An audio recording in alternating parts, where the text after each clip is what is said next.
I feel like we have this conversation about the referees at the beginning of every single season because every single offseason, the NBA is like, all right, no more flopping. We're going to put techs for that.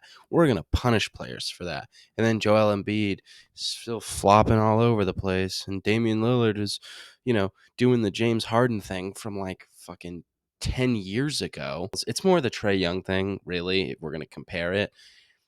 I cannot stand it. I can't stand watching that basketball. In no hate to Damian Lillard or Joel Embiid, the only reason they do that is because it works.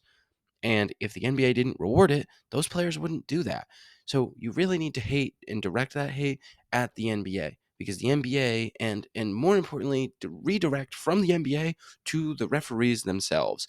They need to actually do their fucking job and call games the same way because every single NBA game that I have ever watched has been called differently, and not just differently from each other.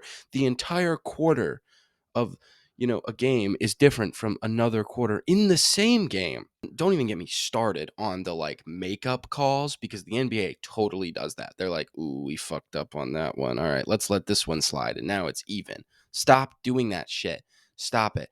It's so annoying. We also need to stop letting teams like the Lakers complain about free throws. I get it. They feel like they're being hosed.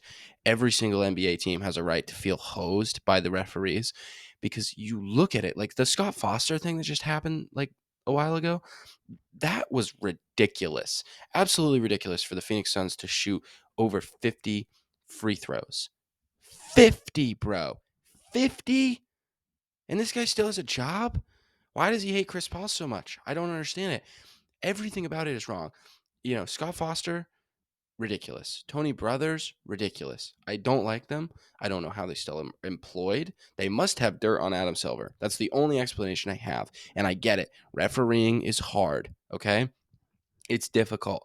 But when you don't have any type of memory about what has happened in the past, when you're just calling every game like it's the first basketball game that's ever been played, like there's no precedence set ever, like imagine if a country in their judicial system didn't have precedence of like, okay, this is how we ruled it in the past, and there's nothing that's changed about how we rule this. And and I don't mean precedence from like 50 years ago. Like basketball evolves. Our country unfortunately does not. The USA has been the same. And I'm not going to get political. I'm just saying, like, it's not a perfect analogy, it's not a perfect metaphor, whatever.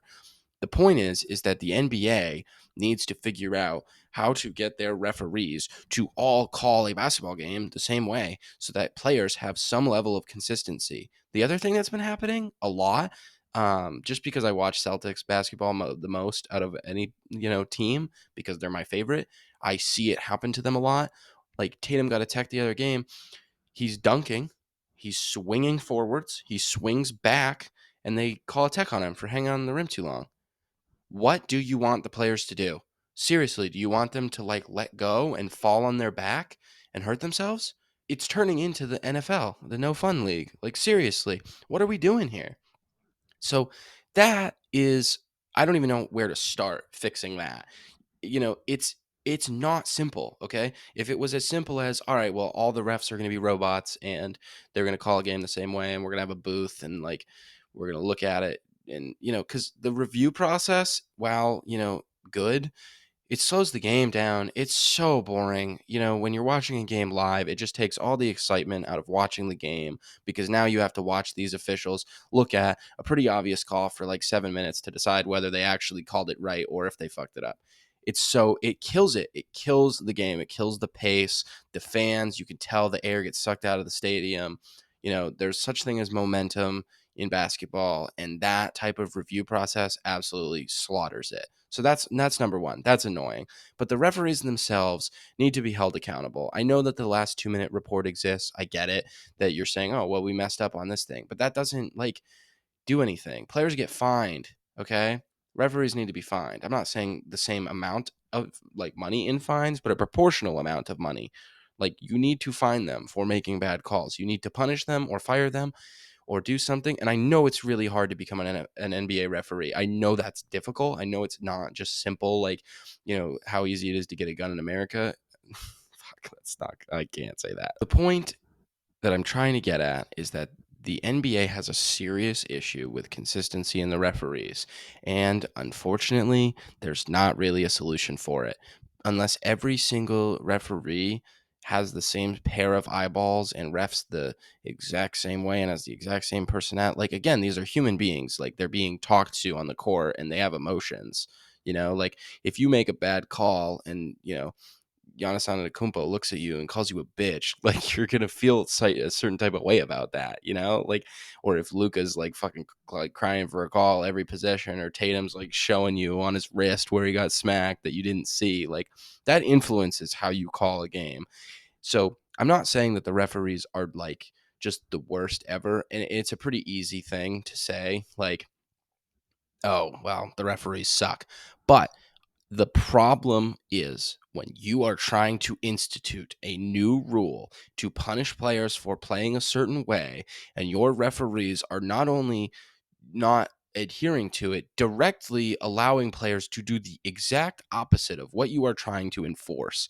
For the love of God, that shit has to stop. Okay. There's going to be bad calls in sports. I get it. But this shit is getting out of hand. And you need to have some level of that's a flop because he's 7 foot fucking 5 and he is 300 pounds and he does not flop around like that shit. Okay. That clearly did not, that little shoulder to the side doesn't send him flailing into the stands. Okay. Like that's the stuff where you have to lock that down if that's what the policy is. But there is no policy. They say there's a policy. They say that there's consistency. They call the game differently. They call teams differently. They call players differently. And if, you're a bigger player trying to score on a smaller player, that smaller player is going to be able to foul you more often than a bigger player is because they're a smaller player and they get the benefit of the doubt. Those types of situations, I'm sorry, but as a bigger, more dominant player, you're less likely to get the benefit of the doubt of the referee, unless your name's Joel Embiid for some reason. But realistically, that's a consistent thing where they are consistently bad. And I guess my point is if the refs are bad, they need to be consistently bad as opposed to inconsistently bad, because consistently bad affects everyone the exact same. But inconsistently bad is where you get games that certain teams lose because of a referee. It is rare. I'm not saying this happens often, but at the end of the day, this is unfortunately a really big problem and they need to address it and actually find a way to fix it.